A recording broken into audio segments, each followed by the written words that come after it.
Olá pessoal, aqui é o Major Fábio, professor de Geografia do segundo ano. Nós vamos dar sequência aqui nas nossas aulas do itinerário CAUNI, Carreiras Universitárias, na aula 17.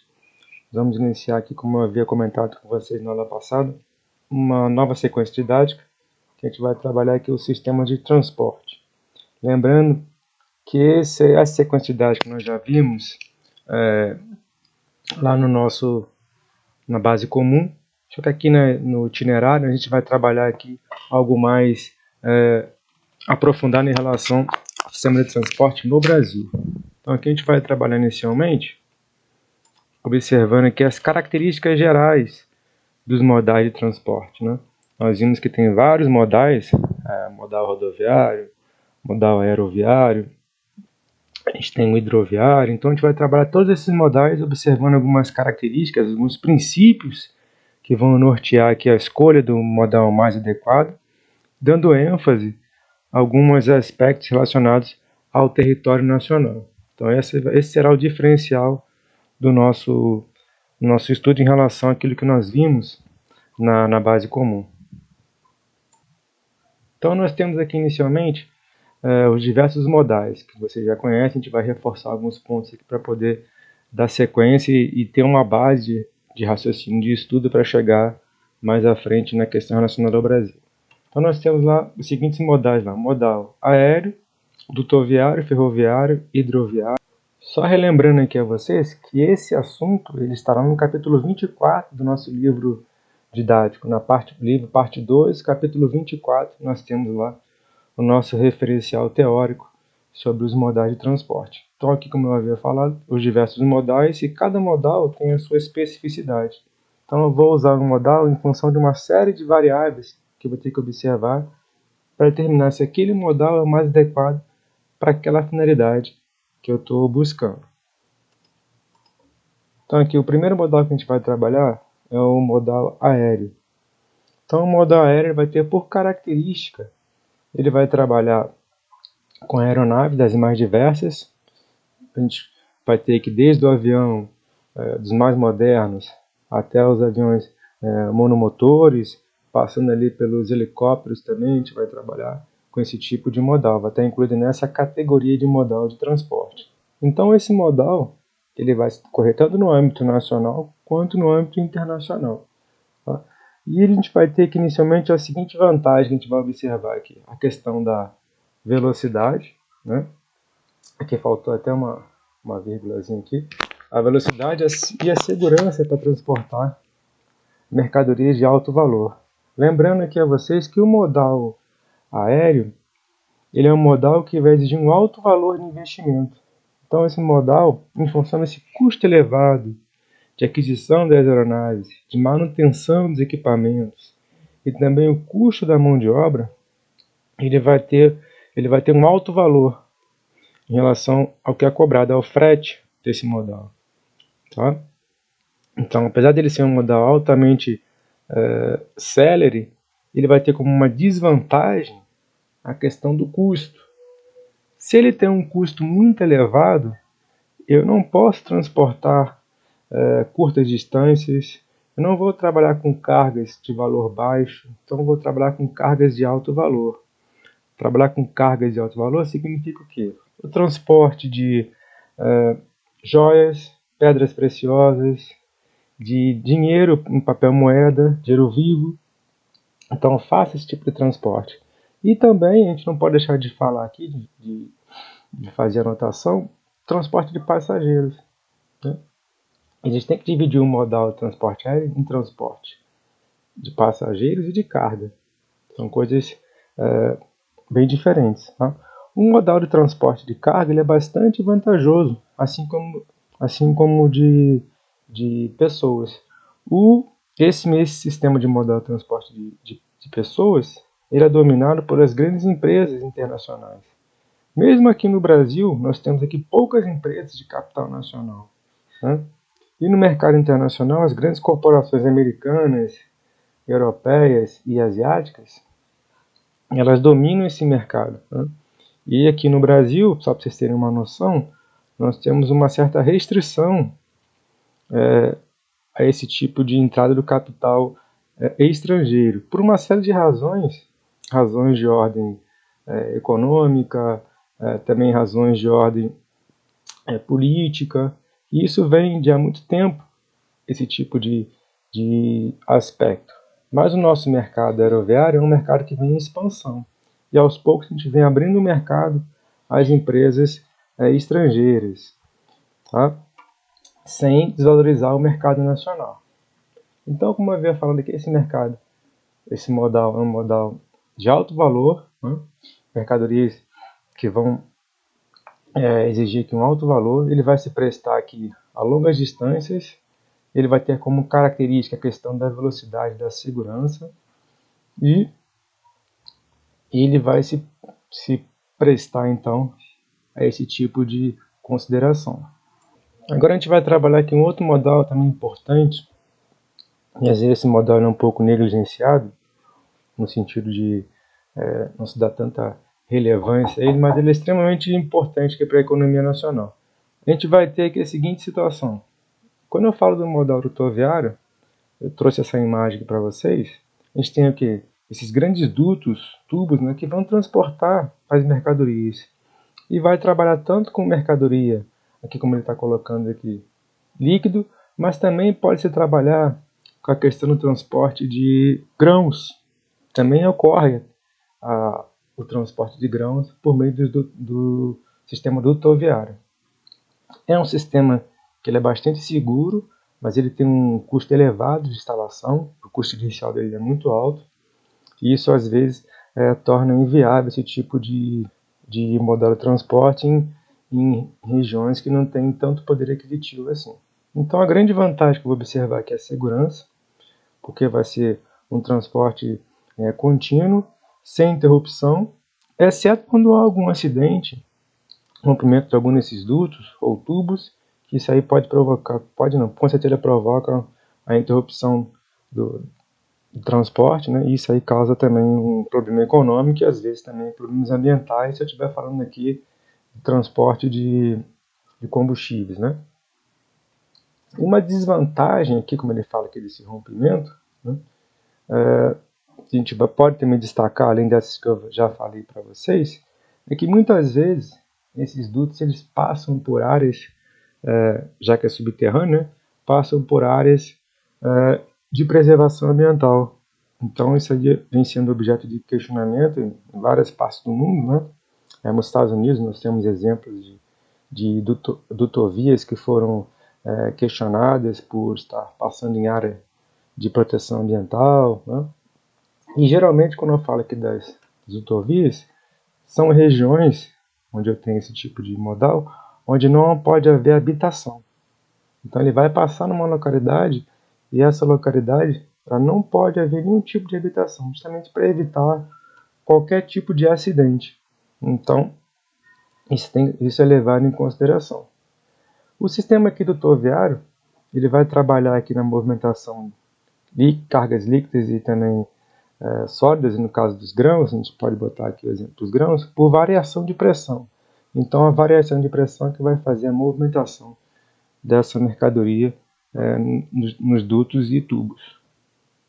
Um outro modal que é extremamente importante para a gente é o modal ferroviário. Então esse modal é um modal que vai trabalhar com as linhas férreas, né? E vai ganhar grande destaque, grande relevância ali no contexto da segunda revolução industrial, né? E ele vai servir para transportar grandes quantidades de mercadoria. Ele tem essa vantagem. Ele se presta a longas distâncias, grande quantidade de mercadoria, e por transportar muita mercadoria e por um percurso longo, isso acaba barateando o custo do transporte.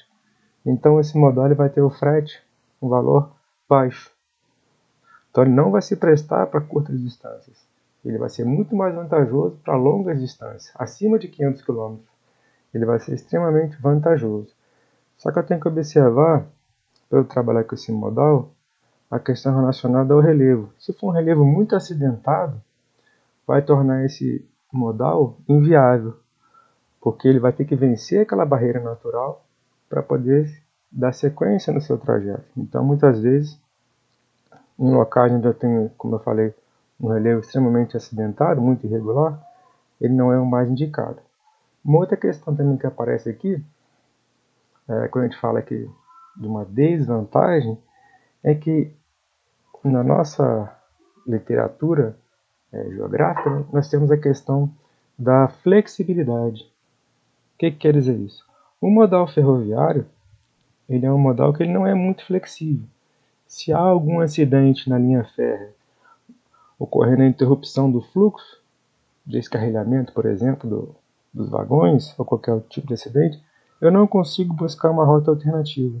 Então esse modal tem uma limitação em relação à disponibilidade. Havendo algum problema na linha férrea, eu interrompo o tráfego. Então, aquele tráfego fica interrompido, não consigo mais trafegar naquela linha até eu resolver o problema, e isso aí gera um custo no transporte. Isso acaba impactando no valor do frete. Tá? O transporte ferroviário ele é muito indicado para transporte de carga. Né? A gente trabalha muito a questão de carga. No Brasil é mais voltado para transporte de carga. Mas também ele é muito importante para transporte de pessoas. Na Europa, nos Estados Unidos, na Ásia é muito mais comum você ter uma malha ferroviária muito mais complexa, integrando as diversas regiões do país, onde há o transporte ali, o deslocamento de pessoas por quase todo o continente, quase todo o país, se utilizando o modal ferroviário, que o custo é mais baixo. No Brasil, esse modal ferroviário, por razões históricas, ele é classificado como um modal periférico. É importante a gente anotar isso. O que é um modal periférico? Ele não integra as regiões do país. Ele ficou limitado, circunscrito ali às zonas, áreas de produção de mercadorias e exportação. Aqui eu estou falando do que? Da época do café. Então, na economia cafeeira do século XIX, as linhas férreas tinham essa função: conectar as fazendas produtoras de café à região portuária, não integrando as diversas regiões do país. Por isso que é tido como modal periférico. Agora aqui ele fala, pessoal, do modal hidroviário. Né? Esse modal hidroviário também pode ser chamado, a gente vai encontrar na literatura, né? Falando em modal aquaviário, marítimo, naval, então a nomenclatura aqui é bem variada e vai deslocar nos corpos hídricos. Pode ser o rio, falando do mar, dos mares, dos oceanos, rios. Então, onde há condição de navegação, eu vou entrar com esse tipo de transporte. Os mais variados. Aqui na imagem que eu trouxe para vocês, é aquele que vai trazer a maior lucratividade, né? Que é o transporte de carga, é o transporte interoceânico, né? Que esse é bastante importante, é o mais relevante, né? Eu tenho grandes corporações, grandes empresas internacionais que fazem esse transporte, né? Então esse transporte ele vai baratear bastante o custo final das mercadorias, né? E os países que trabalham muito com esse tipo de modal, eles ganham agilidade e competitividade no mercado. Para haver o transporte hidroviário competitivo, eu tenho que ter a junção dos diversos modais. Então, os países fazem a complementariedade dos modais. O que é isso? Eu trabalho com o modal rodoviário associado ao modal hidroviário, o modal rodoviário. Há uma complementariedade entre os modais. Então, isso é importante para poder tornar os modais competitivos.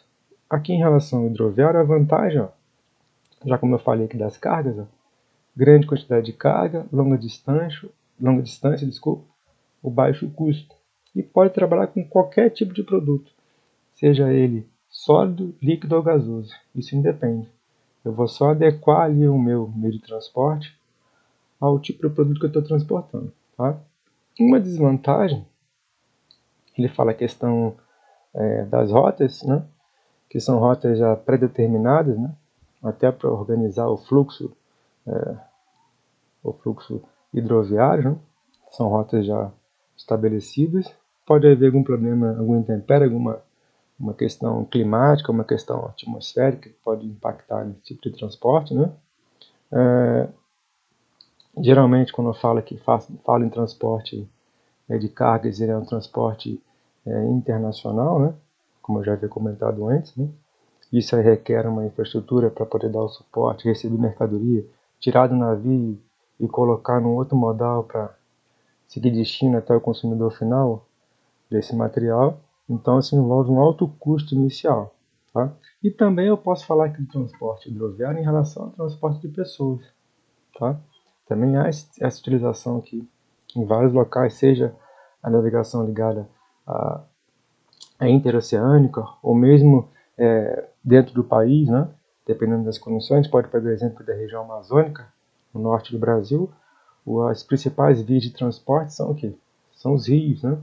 São as estradas da região amazônica. Então, o transporte de pessoas e de mercadorias na região norte do país se dá em função dos rios.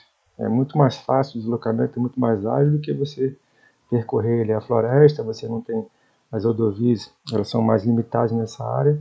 Então, pode ser o transporte, por uma razão de praticidade, vai ocorrer em função dos rios no meio hidroviário. Aqui, pessoal, um outro modal também muito importante no nosso caso brasileiro é o modal rodoviário. Então, o modal rodoviário vai incluir tanto o deslocamento, a movimentação na área urbana, quanto também nas rodovias, né? Por isso que ele fala aqui, ó, ruas, estradas e rodovias. Então, esse modal aqui ele tem uma série de características que são importantes aqui para a gente. Ele é tido como o modal mais flexível, é importante que vocês anotem isso. A gente falou isso aqui nas aulas da base, agora a gente está voltando a frisar esse aspecto. O que é essa flexibilidade? É a agilidade que o modal tem em encontrar rotas alternativas. Caso haja algum incidente que bloqueie uma via, uma rua, uma estrada, uma rodovia, eu tenho facilidade, até pela agilidade do automóvel, do caminhão, de procurar uma rota alternativa àquela via que está impedida. Isso é chamado de flexibilidade. Tá? Uma outra característica que aparece também do modal rodoviário é a chamada entrega porta a porta. O que é isso? O modal rodoviário entrega do ponto A ao ponto B. Eu não preciso trocar de modal para poder finalizar a entrega da mercadoria. É isso que ele chama de entrega porta a porta. Então, saio da fábrica e entrego na loja a mercadoria usando o mesmo modal, o mesmo veículo, o mesmo caminhão. Não preciso fazer o quê? A troca do modal, usar um outro meio de transporte para finalizar a entrega. Isso é chamado de entrega porta a porta. Tá? Porém, nós temos as desvantagens desse modal. Né? Quando ele fala aqui a questão do roubo, né? O modal rodoviário, principalmente aqui na imagem, traz a figura aqui de um caminhão, né? Eles são mais visados aqui para roubo, né? Nas estradas, mercadorias de alto valor, principalmente eletroeletrônicos, são os mais procurados aqui para a questão do roubo, né? Tem a questão também do trânsito. Nas grandes cidades, a conurbação que existe ali, a conjunção ali de muitas pessoas, uma dinâmica econômica e social muito intensa, acaba levando a um trânsito mais pesado, né? Período rush, horário mais intenso, então isso acaba aumentando o custo de transporte, uma demora na entrega, né? A gente não pode também esquecer de falar aqui da poluição, porque o transporte rodoviário vai trabalhar com fontes, com combustíveis poluentes, principalmente o quê? Quando a gente fala de caminhão, está falando do óleo diesel, os automóveis vão rodar com gasolina, a gente tem ainda a questão do etanol, que é menos poluente, mas a grande maioria vai rodar quando eu falo que o transporte rodoviário, eu vou falar do óleo diesel, que é extremamente poluente. Né? Também tem a questão da baixa capacidade de carga, né? Em comparação, por exemplo, ao transporte hidroviário, transporte ferroviário, a capacidade aqui é infinitamente que é inferior, né? É muito aquém dessas outras que eu falei para vocês. E também a questão da manutenção, tanto das rodovias, das estradas e do pavimento de maneira geral, né? Quanto do próprio equipamento. Então o desgaste aqui é muito maior, o custo de manutenção é mais elevado, e isso tudo impacta no preço final das mercadorias. Então esse modal ele é muito mais adequado ao transporte dentro dos centros urbanos, para curtas distâncias, no máximo para média distância. Para longa distância, ele é totalmente o quê? Inviável economicamente. O valor é muito alto, tá? Então ele é mais adequado dentro do perímetro urbano. Ele é o mais ágil, é o mais prático de todos. Mas para longas distâncias, ele vai se tornar um modal que vai elevar muito o custo de transporte. Isso aí tem que ser levado em consideração. A gente vai ver aqui que no caso do modal rodoviário, o Brasil adotou como modelo, né, o modal rodoviário por uma questão histórica. Na época do Brasil, dos anos 50, no governo JK, havia o projeto de desenvolver o país rapidamente. Então, o governo atraiu capital internacional, as montadoras de automóveis, para se instalar no Brasil, produzir essa mercadoria, e a partir da produção dessa mercadoria, você atrair outras empresas, autopeças, para ajudar a criar um ambiente favorável à industrialização no país. Por essa razão, priorizou-se o quê? A construção de rodovias em detrimento das ferrovias. Isso ajuda a explicar porque o Brasil hoje tem muito mais transporte rodoviário, a base da nossa movimentação de mercadorias, né, do que o transporte, qualquer outro modal de transporte. Tem a ligado ao aspecto histórico, a gente tem que voltar lá nos anos 50 para entender os dias atuais. Nas nossas próximas aulas, vamos trabalhar um pouquinho mais essas características, como eu havia comentado no início da aula, sobre o modal de transporte no Brasil, né? Principalmente a questão da opção pelo modelo rodoviário, é o chamado rodoviarismo, né? Lá do período JK. Então, nas próximas aulas, vamos trabalhar um pouco mais essa questão. Tá? Aqui, na aula de hoje foi mais uma introdução nesse assunto, para a gente poder focar naqueles pontos que são relevantes, são necessários, para que a gente possa desenvolver e ampliar o nosso raciocínio. Então, na próxima aula a gente continua. Eu agradeço a todos aí pela assistência e até a próxima aula.